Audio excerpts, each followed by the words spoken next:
परम प्रेममय परम दयाल श्री श्री ठाकुर अनुकूल चंद्र श्री चरण रे मोर शत सहस्र कोटि प्रणाम। परम आराध्या जगत जननी श्री श्री बड़मा श्री चरण रे मोर शत सहस्र कोटि प्रणाम। परम पूज्य पाद श्री श्री बड़दा श्री चरण रे मोर शत सहस्र कोटि प्रणाम। पूज्य पाद आचार्य देव श्री चरण रे मोर शत सहस्र कोटि प्रणाम। ओ मोर ए वीडियो देखुथिबा समस्त इष्ट प्राण गुरु भ्राता ओ माँ मानकु मोर अंतररु श्रद्धा प्रीति रानंदित जय गुरु भल पाइबा ओ प्रणाम निवेदन करे। बंधुगण सबु दिन परि आज भी ए जयगुरु प्रार्थना चैनल रे आपण मानकु समस्तंको स्वागत। आसंतु आजिर एई अति सुंदर शिक्षणीय विषय वस्तुटी आरंभ करिबा। आजिर एई विषय वस्तुटी हेउची सतनामर अपार शक्ति किपरि पाइबे।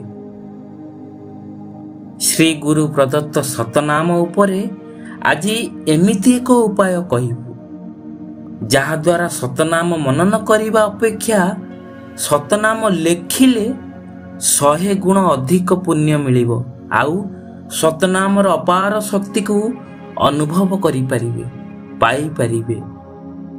आपणकर सबु असुविधा बाधा विघ्न विपद आपद शत्रु भय सब कुआडे उभेई जीवो। देखिबे एमिति उपाय रे परम पितांक नाम रे भरोसा और विश्वास रखी चालंतु खूब शीघ्र तार फलाफल निश्चय पाइबे। जीवन जेउठी दिगहरा होई कुपथरे जाए धाई तुम सतनाम अमृत सिंचन प्राण को दिए जगाई। माया जाले मन जाए छंदी होई ए मनीष पथ हरा तुमे ही जगाओ प्रतिटी प्राण रे सतनामर अमृत धारा। जेउ नामर शक्ति रे भक्त हनुमान भी अनेक असंभव काम को अनेक दुस्साहसिक विपद आपद को सामना करी जय करी पारिथिले। आमे माने तो से विषय रे अल्पे बहुते समस्ते जानिछे। ठीक सेही परी आमे भी एई परम दयाल पुरुषोत्तम प्रदत्त सतनाम पाई जीवन रे जेते भी जहा भी विपद आपद आसुना काहींकी एमिति शक्ति बल रे आमे सेतिरे निश्चय जय करि परिबा। एई सतनामर प्रभाव रे मनुष्य सब किछि पाई पारे एमिति विश्वास रख जहा कि सब किछि बदलाई देई पारे। एई नाम जदि श्रद्धार सहित करा जाए मनन करा जाए तेबे मन रे हमर एकाग्रता आसीबो ही आसीबो सुनियंत्रित हेबो ही हेबो। एई नामर शक्ति रे एक आध्यात्मिक शक्ति लाभ करा जाई पारे। श्री श्री ठाकुर पुण्य पोथी रे कहिसंती नाम रे विश्व को जय करा जाई पारे नाम मध्य शत्रु को जय करा जाई पारे मूर्ख को पंडित रे परिणत करि देई पारे एवं मनुष्य को भगवान रे परिणत करि देई पारे। मनुष्य भितरे देवत्व ईश्वरत्व एवं भगवत सत्तार दिग गुड़िक स्वतः ही जागृत करा जाई पारे। बंधुगण जेउ नाम पाइबा पाई मनुष्य को जन्म जन्म धरी साधना करने को पड़ुथिला कठोर तपस्या करने को पड़ुथिला ताहा आज परम पिता दया करी सिना आम पाखरे आसी जाची देई जाइछंती। भागवत रे लेखा अछि किबा असाध्य मही तळे जाची मु देउथाई बळे नाम नामी अभेद। एई सतनाम बा आदि मंत्र को अहरह जी मनन करे सी आपणा छाए प्रकट हुअंती। एई बीज मंत्र भितरे से अति सूक्ष्माति सूक्ष्म भावे अवस्थान करिथांती। से कुहंती स्थूले ही आमार स्थिति आर सूक्ष्म ही आमार वास। एई सतनाम मनन करिबा संगे संगे आमे माने जदि एई सतनाम को लेखिबा स्टार्ट करिबा देखिबे आपण मानक जीवन रे किपरि सब प्रकार दुख दूर होई केमिति सब चमत्कार हेउछि।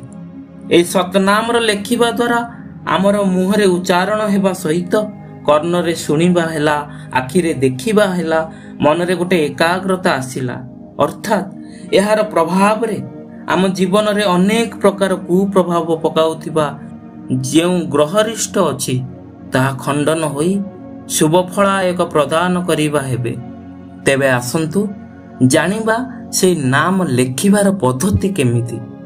ଏହି ନାମ ଲେଖିବା ସମୟରେ ଏକ ନୂତନ ଖାତାଟିଏ ଆଣିବେ। ଏହି ନୂତନ ଖାତାରେ ମନ କ୍ରମ ବଚନର ଶ୍ରଦ୍ଧାର ସହିତ ଏକାଗ୍ର ଚିତ୍ତରେ ମନନ ସହିତ ଗୋଟିଏ ରେଡ୍ ପେନ୍ରେ ଲେଖିବେ। ଆଉ 108 ଥର ଲେଖିବାକୁ ଚେଷ୍ଟା କରିବେ। ସବୁଦିନେ ରାତ୍ରିର ଶୋଇବା ସମୟ ପୂର୍ବରୁ ଲେଖିବେ। ଯଦି ପ୍ରଥମେ ମନର ଏକାଗ୍ରତା ନ ଆସେ ତାହେଲେ ଆପଣ 21 ଥର ବି ଲେଖିପାରିବେ। ତାପରେ ଧୀରେ ଧୀରେ ବଢ଼ାଇ ପାରିବେ। ଏହାଦ୍ୱାରା ପ୍ରତ୍ୟେକଙ୍କ ମନରେ ଗୋଟେ ପ୍ରକାର ଭଲ ପାଇବା ସୃଷ୍ଟି ହେବ, ଭକ୍ତି କରୁଣାର ଭାବ ସୃଷ୍ଟି ହେବ। ଏପରି ଏକ ଭାବର ଉଦୟ ହେବ ଯାହା ସେ ଅଳ୍ପ ଦିନରେ ଅନୁଭବରେ ଆଣିପାରିବ, ଜାଣିପାରିବ। ଏ ସମସ୍ତ ବିପଦର ଆଗେ ବଞ୍ଚିବାର ଦିଗଟା ମନରେ ବି ଜାଗି ଉଠିବ।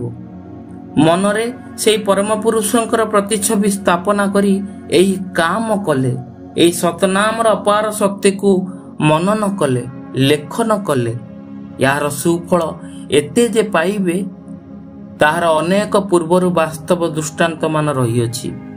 ଶ୍ରୀ ଶ୍ରୀ ଠାକୁର ଅତି ସୁନ୍ଦର ଭାବରେ ବୁଝାଇ କହିଛନ୍ତି, ମଣିଷ ଜୀବନର ମୂଳଧନ ହେଲା ଇଷ୍ଟ ସ୍ୱାର୍ଥ ପ୍ରତିଷ୍ଠା। ଏହି ଦିଗରେ ସେ ଦେଇଛନ୍ତି ସତନାମ। ଏହି ନାମ ଜପିବା ଭିତର ଦେଇ ଜନ୍ମ ଜନ୍ମାନ୍ତରର କଳୁଷ କାଳିମା ଏହି ନାମ ଅଗ୍ନିରେ ଜଳି ପୋଡ଼ି ପାଉଁଶ ହୋଇଯାଏ।